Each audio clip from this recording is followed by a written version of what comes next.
Hello and welcome back to my YouTube channel.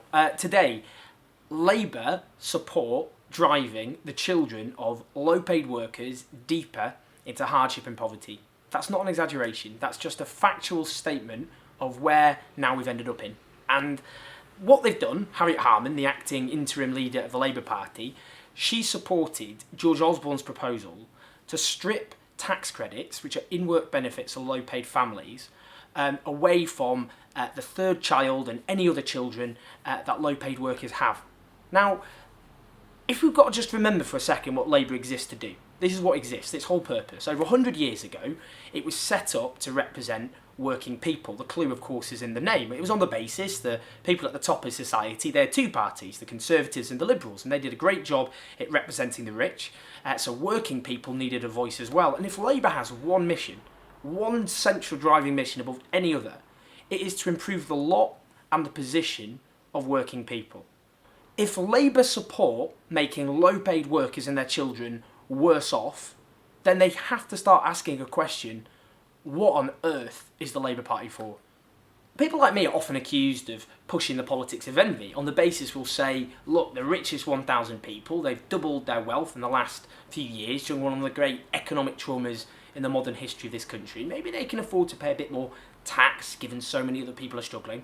The response comes: if envy politics in this country made a country rich, then we'd be a very wealthy country. But actually it's people with power who constantly push the politics of envy amongst struggling people.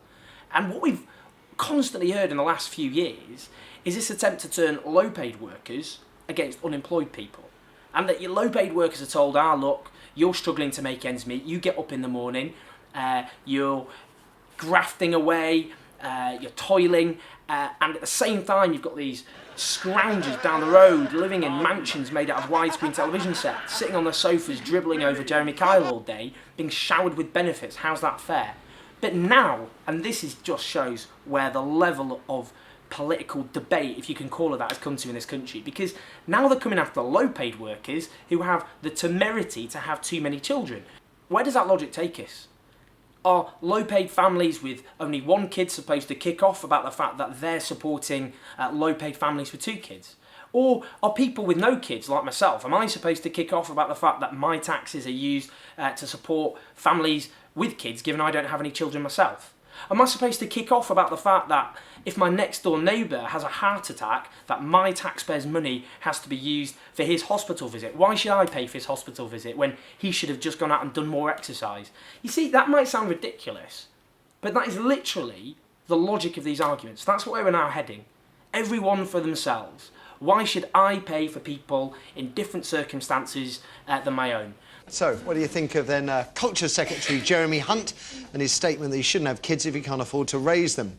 Now, what a lot of people say is, well, if you can't afford to have these kids, don't have them. I mean, obviously, we don't know about the circumstances of people. We don't know, for example, if people have a job where they're better paid when they have kids and end up in a lower paid job where they need these in-work benefits. I'm from a family of four, and the reason I've got three other siblings is I have a twin sister. Some people have twins, for example, which you obviously self-evidently can't prepare for.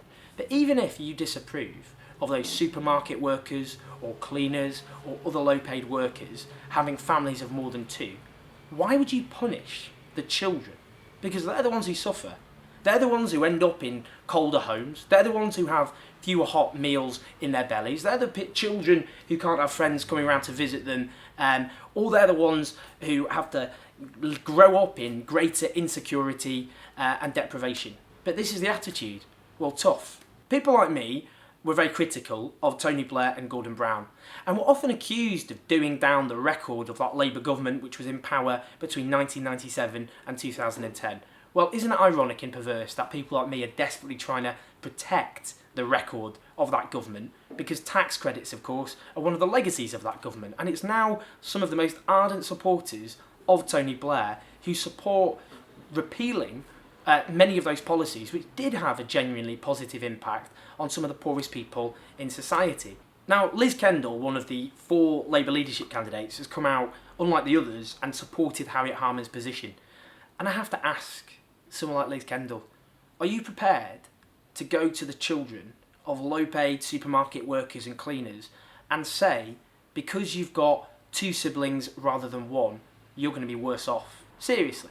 And are we seriously going to endorse this idea that people are actually having kids because they think it's some sort of way of making money?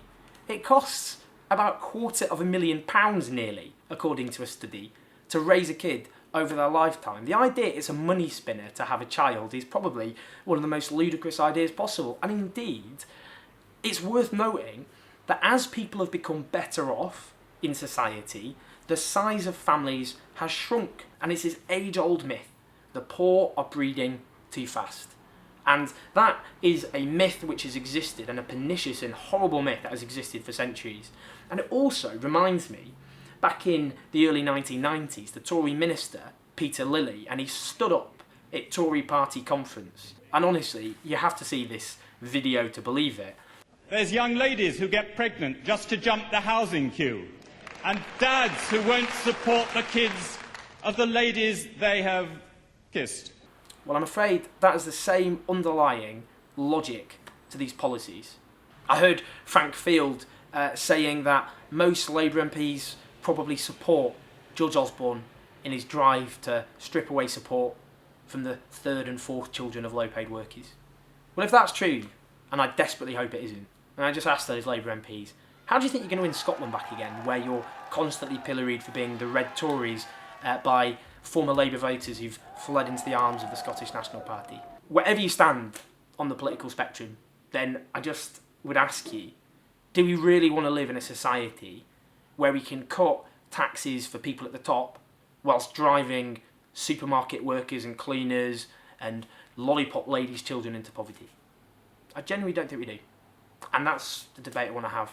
What do we do about it? How do we stop Labour ending up in this situation where it's literally going to drive low-paid workers further into poverty? Do we just give up? Do we all defect to the Green Party? Do we set up another party?